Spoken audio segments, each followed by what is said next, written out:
Ici, maintenant, on va revenir au niveau de la question sur l'immigration au Canada avec sa famille en 2024. Il y a une abonnée qui m'a posé la question: jusqu'à quel âge l'enfant bénéficie de cette allocation familiale et combien s'élève le montant? Donc, l'allocation familiale, en fait, c'est l'argent que le gouvernement donne aux familles pour subvenir aux besoins de leurs enfants, surtout les familles qui ont des enfants à charge, des enfants à bas âge, moins de 18 ans. D'accord? Alors, on donne cet argent aux enfants de moins de 18 ans. Une fois que l'enfant atteint l'âge de 18 ans, il ne reçoit plus d'allocation familiale. J'espère que je me suis bien fait comprendre. Dès lors que l'enfant a 18 ans, le parent ne reçoit plus d'allocation familiale pour cet enfant. Et pour bénéficier de cette allocation familiale, les parents arrivent d'abord sur le territoire, ils réussissent à avoir leur numéro d'assurance sociale. C'est une fois après avoir reçu leur numéro d'assurance sociale qu'ils peuvent déposer leur demande d'allocation familiale auprès du gouvernement de leur province. Et les montants d'argent reversés dépendent des provinces. Au Québec, par exemple, d'accord? Au Québec, dans mon cas, par exemple, je suis arrivée au Québec avec des enfants à bas âge. J'avais un enfant de 3 ans et demi, des enfants de 5 ans, 7 ans, 11 ans. Donc, les montants varient en fonction de l'âge de l'enfant. Par exemple, dans mon cas, je suis arrivée en 2013. Je ne sais pas si ça s'applique encore aujourd'hui.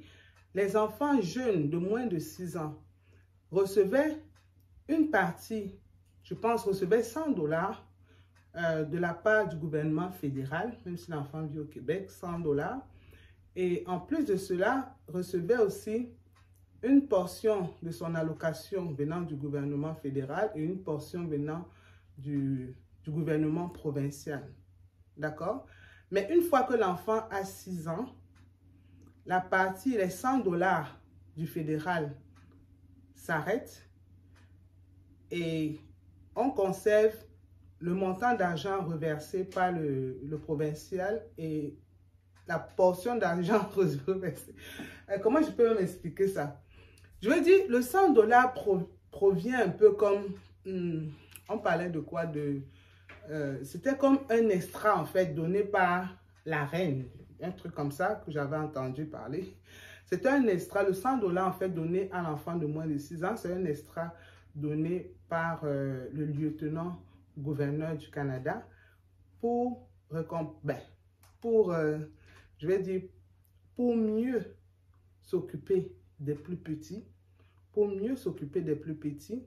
jusqu'à l'âge de 6 ans. Donc, en plus de ce 100 $ reversé par le lieutenant-gouverneur du Canada, la province du Québec donne une petite partie et le fédéral donne une petite partie. Ça, c'est pour la province du Québec. D'accord? Et le montant d'argent est calculé en fonction du revenu des parents. Donc, quand vous arrivez généralement au Canada, vous n'avez pas encore d'emploi, vous avez le plein montant, vous avez droit au plein montant. Mais une fois que vous commencez à travailler, en fonction du revenu familial, quand on parle du revenu familial, on parle du revenu de papa et maman mis ensemble. OK? Alors, une fois que le revenu familial est au-delà de 50 000 ou 60 000 $, les allocations familiales que l'on reverse commencent à diminuer. Parce qu'on se dit quand même qu'il y a de l'argent qui rentre. Le gouvernement canadien essaie toujours de faire un balancement dans le montant reversé pour les allocations familiales. D'accord? Donc, quand vous allez sur la tranche de 100 000 et plus, il y a des gens qui se plaignent qu'ils ne reçoivent presque pas d'allocation. Mais je pense que le gouvernement reverse quand même si on a un salaire de 200 000, le gouvernement reverse quand même, mais les familles, ce sont les familles qui n'aiment pas ces sommes d'argent-là parce qu'elles semblent dérisoires. Pour quelqu'un qui touche 200 000 l'année, on te donne peut-être un 100 $ pour 3 enfants, ça l'aide de rien. Vous comprenez? Donc, on reverse quand même quelque chose, mais il y a des familles qui sont dégoûtées parce que le montant descend. Je vous dis ici, on reverse à tout le monde, même notre Premier ministre en bénéficie. Donc, vous pouvez imaginer son salaire, mais il bénéficie aussi des allocations familiales pour ses enfants. Et je me rappelle même à une année où le Premier ministre a dit qu'il n'aimerait pas utiliser ces allocations-là. Je pense qu'il reverse ces allocations à un organisme. Mais c'est quelque chose à vérifier, mais c'est pour vous dire que tous ceux qui ont droit aux allocations familiales en bénéficient. Mais il faudrait que les enfants soient en âge de recevoir les allocations et que les parents aussi soient dans la position de recevoir les allocations. On vous a dit à la base que pour en bénéficier, il faudra que le parent ou les parents soient sur le sol canadien et qu'ils aient un numéro d'assurance sociale. Donc, ça veut dire que tout parent qui n'a pas de numéro d'assurance sociale risque de ne pas bénéficier des allocations familiales. D'accord? Alors, je sais qu'il y a plusieurs autres questions qui vont fuser de toutes parts. Et quid de ceux qui arrivent comme demandeurs d'asile, est-ce qu'ils ont droit, est-ce que les enfants ont droit? Les demandeurs d'asile, quand vous êtes reçus par le Canada, vous avez un numéro d'assurance sociale que le Canada vous donne. C'est ce numéro qui vous permet de travailler en attendant d'aller à la cour. Donc, si vous êtes dans ce cadre-là et que vous avez des enfants, oui, vous aurez droit aux allocations familiales une fois que vous aurez un numéro d'assurance sociale. D'accord? C'est déjà pour éviter que cette question-là ne vienne, ne rebondisse. OK. Quatrième question. Quelle est la procédure à suivre pour voyager en famille? Vraiment, quand quelqu'un me pose la question, quelle est la procédure à suivre pour voyager en famille? Quand on veut voyager, il faut déjà planifier son voyage. Il faut avoir des informations, il faut se renseigner. Il faut savoir si on qualifie pour une catégorie d'immigration. On ne se lève pas un matin parce qu'on a une famille et on décide d'immigrer. La moindre des choses, c'est de se renseigner sur le Canada, se renseigner sur la province qui nous intéresse au Canada, voir si on remplit les critères d'immigration en termes d'âge, en termes de test de langue, en termes de niveau d'études, en termes d'expérience professionnelle, etc., etc., avant de savoir quelle est la procédure à suivre. D'accord? Si vous n'avez pas toutes ces informations-là, comment est-ce que vous allez savoir? Et même si on vous donne la procédure, comment est-ce que vous saurez cheminer dans cette procédure-là si vous-même, vous ne prenez pas les choses en main et que vous allez vous renseigner, que vous vous renseignez sérieusement pour votre cas. D'accord? Donc, une fois que vous vous êtes renseigné et que vous êtes éligible, il faut donc savoir qu'il y a plusieurs catégories d'immigration. Vous pouvez immigrer au Canada comme travailleur qualifié, dépendamment de votre expérience professionnelle. Vous pouvez, dans le cadre d'Arima, par exemple, ou bien dans le cadre de l'entrée express, vous pouvez arriver avec votre famille ici comme travailleur qualifié. Vous pouvez arriver aussi comme travailleur temporaire. Si vous deux ou bien un des conjoints ou conjointes a reçu une offre d'emploi d'un employeur canadien, vous pouvez immigrer avec la famille aussi dans ce cadre-là. Vous pouvez immigrer avec la famille si vous qualifiez dans le cadre des études. Même les étudiants, certaines personnes peuvent arriver ici s'ils ont assez d'argent. Ils peuvent venir étudier au Canada et faire venir leur famille. Ils peuvent venir ici avec leur famille. Même dans le cadre de la visite, si vous venez comme visiteur, vous pouvez visiter le Canada avec votre famille. Donc, voilà les différentes catégories d'immigration. Maintenant, est-ce que vous qualifiez? Il faut vous renseigner. C'est très important. D'accord? Il faut vous renseigner. OK? 5e question. Bonjour madame, s'il vous plaît, aidez-moi à faire venir ma femme et ma fille en 2024. Je veux connaître le coût. Nous avons tous deux les capacités professionnelles de travailler. Arriver au Canada n'est pas le problème. Quand vous pensez arriver au Canada et que vous mettez l'argent en avant, ça veut dire que vous n'avez même pas envie d'immigrer. Parce qu'une fois que vous aurez le prix ou bien le coût de transport, le coût, les frais de dossier, tout ça, le coût de l'immigration, vous allez abandonner. Si vous mettez de l'argent en avant, ça veut dire que vous n'êtes même pas intéressé à voyager. Quand vous pensez immigrer avec votre famille en 2024, cherchez d'abord les informations. Apprenez à lire, les amis. Allez sur le site du gouvernement pour lire. Toutes ces questions que vous posez là sont sur le site du gouvernement. Moi, je ne fais pas la magie. Tout ce que je fais, j'ajoute simplement mon expérience professionnelle dans ce qui se passe. Parce que c'est ça que j'ai vécu au Canada. D'accord? Moi, quand je voyageais ou bien quand je pensais voyager, je n'avais jamais mis de l'argent en avant. Parce qu'une fois que vous mettez de l'argent en avant, ça vous décourage. Une fois que vous pensez que vous allez dépenser 5 000 $, 6 000 $ et que vous convertissez en votre devise. Pour nous, par exemple, nous on convertit beaucoup en francs CFA. Une fois que vous convertissez 10 000 $ en francs CFA, ça vous gonfle la tête. C'est des millions. Et on se dit non, je ne peux pas y arriver, c'est beaucoup d'argent. Non, les amis. Quand vous pensez immigrer, ne mettez pas l'argent en avant. Cherchez d'abord à savoir si vous êtes éligible. Cherchez à savoir si vous qualifiez pour un programme. Et maintenant, étape par étape, voyez combien coûtent les frais du dossier. Voyez si vous êtes capable vous-même de monter votre dossier sans avoir l'aide d'une tierce personne. Et une fois que vous êtes capable de monter vous-même votre dossier, vous ne dépensez pas tant que ça. C'est quand vous allez confier votre vie à des agences, à des tierces personnes, que ça vous coûte cher. Vous pouvez de temps en temps convoquer peut-être la disponibilité ou bien le service d'une tierce personne quand vous avez quelques doutes. Pas quelqu'un qui va forcément vous tenir la main de bout en bout. Pour cela, vous devez vous mettre en avant, vous devez travailler pour votre projet. D'accord? Vous devez travailler pour votre projet. Oui, vous devez travailler pour votre projet.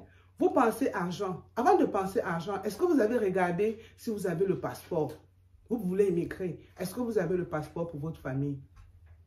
Est-ce que vous avez le passeport? Est-ce que vous avez le résultat de votre test de langue? Est-ce que vous savez même que pour voyager au Canada, par exemple, maintenant, il faut par exemple un résultat de test de langue. Pour vous qui dites que vous avez des compétences, vous avez l'expérience professionnelle. Donc, je suppose que vous venez chercher le travail. Est-ce que vous avez le résultat de votre test de langue? Est-ce que vous avez évalué vos diplômes? Est-ce que vous avez évalué vos diplômes? Voilà les choses importantes que vous devez chercher. Ne mettez pas en avant l'argent. D'accord? L'argent n'est pas le problème. L'argent n'est pas le problème. C'est d'abord la connaissance qui est importante. C'est la connaissance qui est importante. Les documents, est-ce que vous avez les documents? Si on vous demande de voyager aujourd'hui, est-ce que vous avez un passeport? Est-ce que vous avez vos documents de voyage? Est-ce que vous avez certifié vos diplômes? Il y a tellement de choses que vous devez travailler à la base avant de penser immigrer. Et surtout avec la famille. D'accord? Est-ce que vous avez fait les photocopies des actes? Est-ce que vous avez rassemblé tout ce qu'il faut? C'est ça qui est important, les amis. C'est ça qui est important.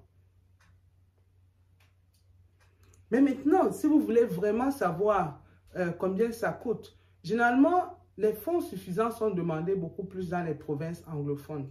Par exemple, si vous venez avec la famille dans le cadre, je prends juste l'exemple par exemple de Entrée Express.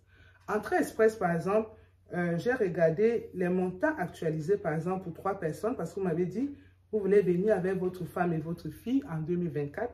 Pour Entrée Express, pour 3 personnes par exemple, il faudra au moins 21 055 $ canadiens. Donc, vous qui voulez savoir le prix là. il vous faudra, ça c'est pour les frais de subsistance, s'il vous plaît. C'est juste les frais de subsistance. Donc, ça n'a rien à voir avec les frais de dossier. Ça n'a rien à voir avec le billet d'avion.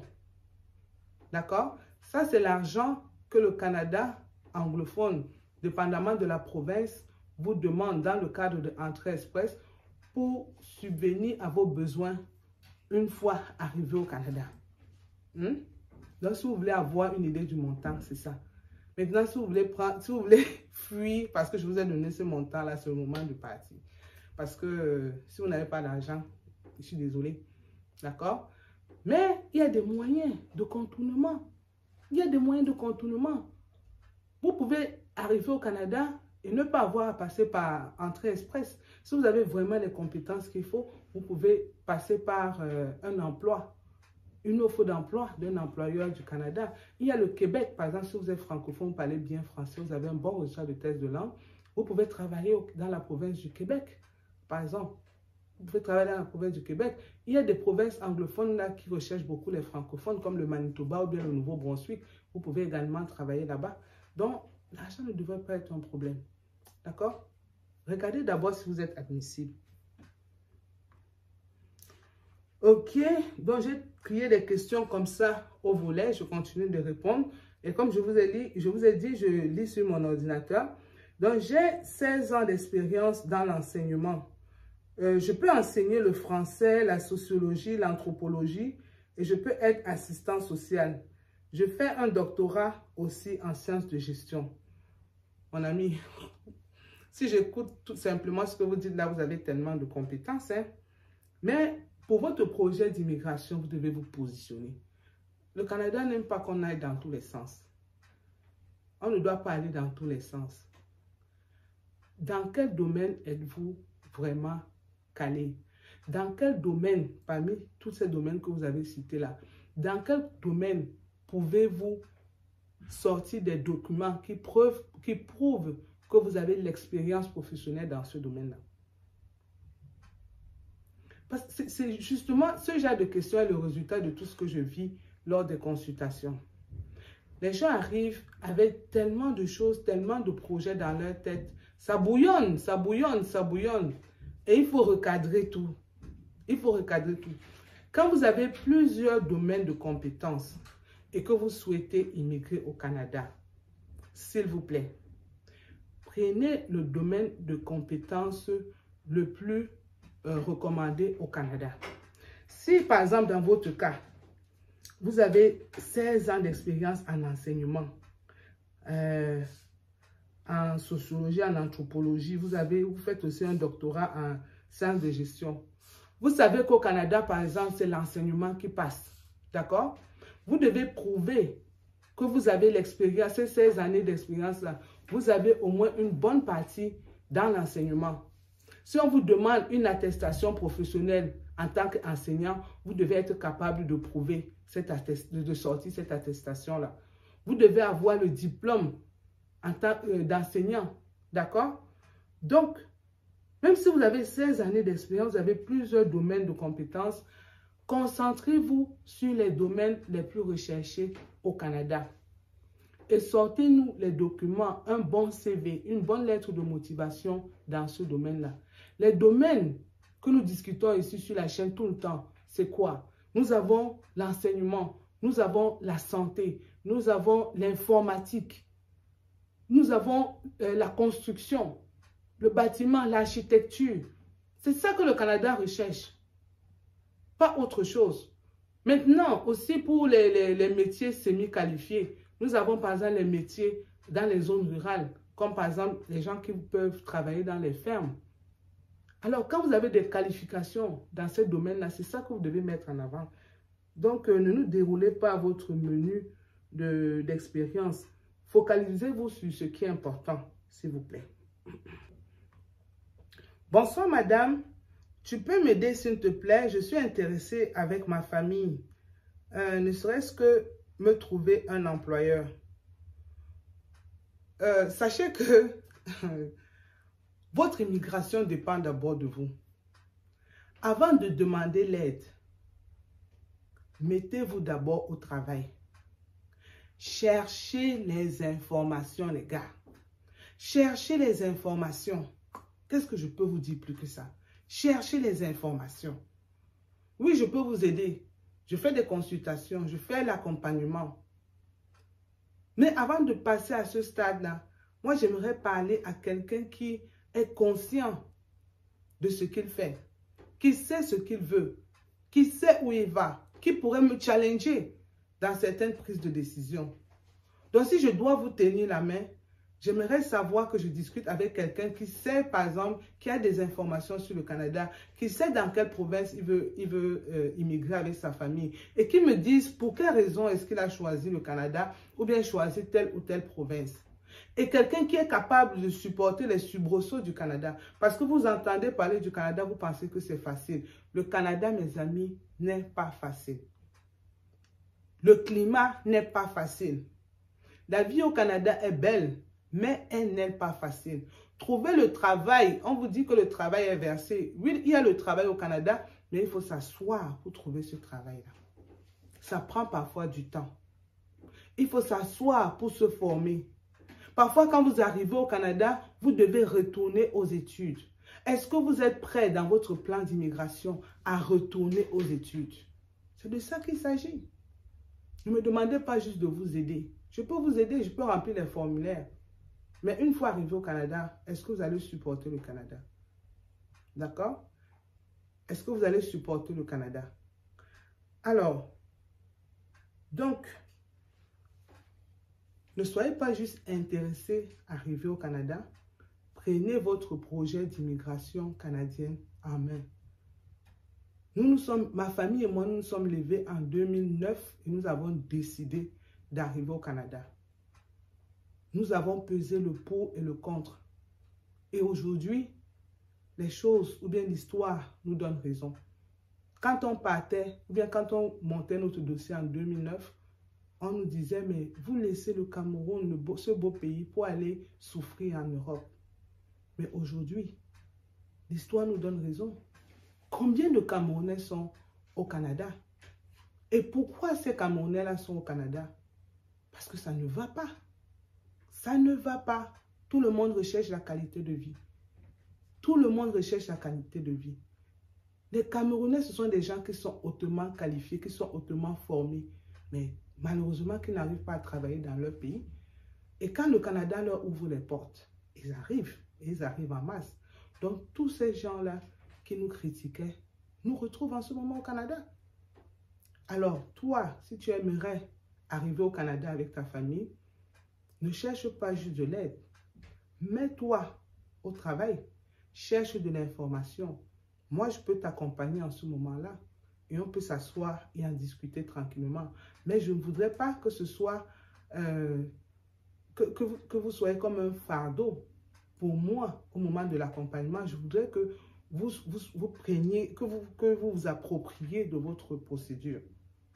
Moi, c'est ça mon challenge. Tous ceux qui veulent voyager au Canada, tous ceux qui veulent immigrer au Canada, appropriez-vous de votre procédure d'immigration. Appropriez-vous des informations. Faites de cela un challenge pour vous. En 2024 et même dans les années à venir, vous souhaitez arriver au Canada, mes amis, c'est possible. C'est possible.